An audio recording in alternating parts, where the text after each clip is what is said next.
आणि आता बातम्या सविस्तर, कारण आपण पाहिलेलं होतं मराठवाड्यामध्ये मोठ्या प्रमाणात महापूर आला, त्याच्यानंतर मदतीची सगळीकडेच मागणी करण्यात येते आणि आता पीएम केअर फंडमधून मदत करण्यात यावी यासाठी विरोधक आग्रही मागणी करताना बघायला मिळतात आणि त्याचवरून आता राजकारण होण्याची शक्यता ही वर्तवण्यात येते। याचं कारण आग्रही मागणी करण्यात आलेल्या विरोधकांकडून आणि मराठवाड्यात महापूर झाला, त्यानंतर आता मुख्यमंत्र्यांची दिल्लीवारी देखील पाहायला मिळाली, ज्यावरून आता पीएम केअर फंडवरून खास करून जोरदार राजकारण बघायला मिळते। पंतप्रधान मोदी आणि मुख्यमंत्र्यांमध्ये जवळपास तासभर आज दिल्लीत चर्चा झाली आहे। राज्यातल्या पूरस्थितीवर भरीव मदत करण्याविषयी पंतप्रधानांना आवाहन करण्यात आलंय।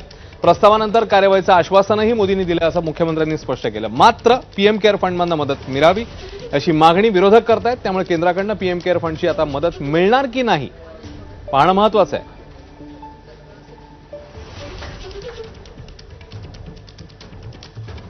माननीय प्रधानमंत्री महोदयांना एक निवेदन मी दिलेलं आहे माझ्या वतीनं आणि आमच्या दोन्ही उपमुख्यमंत्र्यांच्या सहीने, आणि त्यांना एकूण महाराष्ट्रातल्या पूर परिस्थितीची सगळी कल्पना मी दिली, कशा पद्धतीचं नुकसान झालेलं आहे त्या संदर्भात सांगितलं आणि त्यांनाही विनंती केली की आम्हाला NDRFच्या माध्यमातून भरीव मदत करा आणि जेवढी जास्तीत जास्त मदत करता येईल तेवढी मदत आपण करावी।